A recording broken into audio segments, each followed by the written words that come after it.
back again. The big black snake bites the water protectors. This one's a little different than last one. The Lakota Standing Rock Federal Reservation was under attack Sunday night, November 20th, 2016. The water protectors were being fired upon by law enforcement, paid mercenaries, and the National Guard. The force used was quite extreme this time. It was rubber bullets to the face and head, in which one woman got shot in the face so bad that I think they had to take her to the hospital. Concussion grenades, tear gas, and the most deadly force of all was the water cannon in 20-degree weather that sent 17 people to the hospital. One person collapsed and had to be resuscitated. He did survive. As I am part Cherokee with cousins in the Sioux tribe and possibly friends as non-Indian water protectors, the amount of laws broken are too many for me to bring to light right now.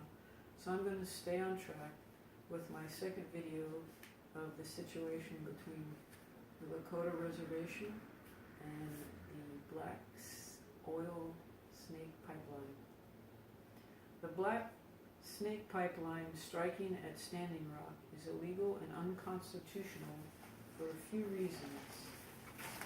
A, the relationship of federally recognized tribes, such as Lakota Sioux Reservation at Standing Rock, with the United States is looked at as government to government, Indian government to the United States government, supported by the Constitution. And so far, their rights have totally been violated. B, the federal Indian trust responsibility is a legal obligation where the U.S. has a moral obligations of highest responsibility and trusts. It is also a legally enforceable fiduciary obligation for the U.S. to protect tribal treaty rights, lands, assets, and resources. Now remember this one because this will be in the next video. C, because the Constitution vested the legislative branch with plenary power over Indian affairs, states have no authority unless Congress authorizes. However, in 1953, there was something called Public Law 83-280. These states also may not regulate such matters as environmental control, land uses, gambling, and licenses on federal Indian reservations. So that's just stating that the state is limited on how it can control a reservation, because actually it can't control the reservation. Some states were allowed to have limited control over reservations. It's not really control over reservations. They have to consult the tribal leaders if they want to do anything. They can't just go in. D, Tribal Self-Governance Act of 1994, Congress gave tribal government the authority to uphold the principles of tribal consultation, whereby the U.S. government consults with tribes on federal actions, policies, rules, or regulations. So the Corps of Engineers, which allotted this permit, they are a federal part of the government. So they were really supposed to let the Indians take a vote on whether this was okay, just like they did in Bismarck.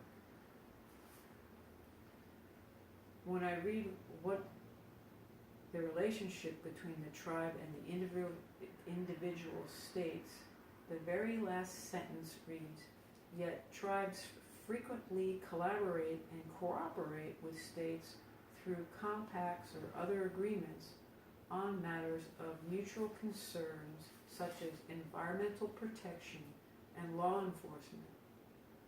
So really the state of Dakota was supposed to have a little powwow, a meeting with the Lakota tribe and figure out the environmental protection and the law enforcement that's being done. I don't know if it's state or if it's federal or if it's both. But if it's state, and Congress must have made a new bill, and I'll have to research that and see if they did. Because the state has no law enforcement jurisdiction unless the tribe allows that to them. So I decided to call November 20th, the peaceful gathering versus the illegal actions of law enforcement, paid mercenaries, and the National Guard. All of this to protect the investment of an oil corporation which used maps neither showing the permit office, the Standing Rock Reservation, which would make it a false document to obtain a permit, which I believe is a felony. Now it's actually the Corps of Engineers, I think, that did the permit, although the corporation may have submitted a permit to the Corps of Engineers. I'm not really sure on that. Also, no one asked the Lakota of Standing Rock for their permission to encroach on their land and environment. Even though the pipeline doesn't directly go in their land, the impact of it encroaches. If it leaks, it encroaches into their environment and into their land. Now, the corporation asked Bismarck, Corps of Engineers actually asked Bismarck, if it was okay to put the pipeline on the outskirts of it, and the city council voted no. The first route was to cross the Missouri River north of Bismarck, but documents show that the route was rejected because its potential to threaten Bismarck's water supply. That's how the city council got it out. They proved that it would affect the water supply. The third route was considered, but came too close to protected municipal water supply wells. Plus, it would be tricky crossing water bodies and wetlands. Plus, it would be difficult, if not impossible, to stay 500 feet from homes, which is required by the Commissioned Service of North Dakota. And it would be 11 miles longer, as if that mattered.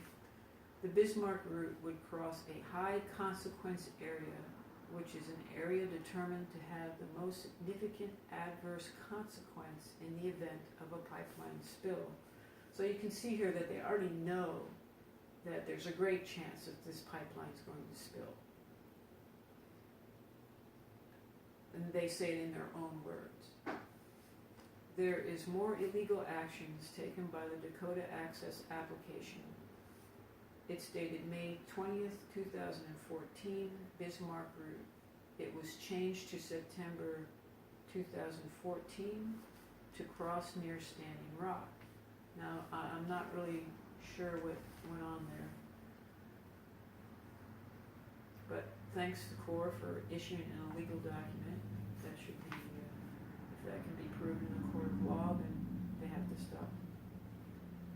Now, the Corps state on their website on Wednesday, throughout permitting review and approval process, the Corps has worked diligently to meet its obligations under Section 106 of the National Historic Preservation Act, which requires consultation with Native American tribes.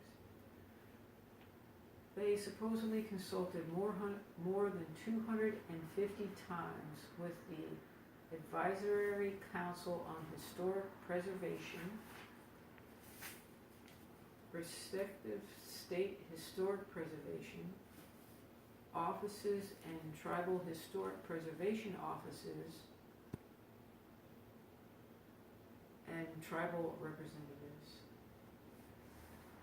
Now, if you met with someone 250 times on an issue and they don't release what the outcome was, they just say they met 250 times, I think that tells me they got a no for 250 times.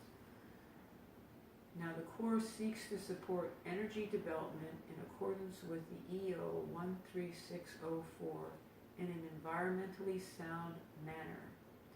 Under that is a phone number you can call to voice your opinion. The phone number is 202-761-8700. The U.S. Army Corps of Engineers is responsible for evaluating and issuing permits for all water crossings under Section 404, the Clean Water Act, and Section 10 and 14 of the Rivers and Harbors Act of 1899. So, I don't know how you guys feel, but, you know, seeing people bloody because of rubber bullets that aren't much different, but thank God they are different than regular bullets, to know that 17 people were taken to the hospital, and thank God none of them died, to know that one guy basically had a heart attack and was revived, means that it's almost like crimes against humanity, war crimes, because it seems like it's an act of war. The water protectors were trying to clear the blockage of the road so that emergency vehicles could get through, because it takes 30 more minutes to take them a different route.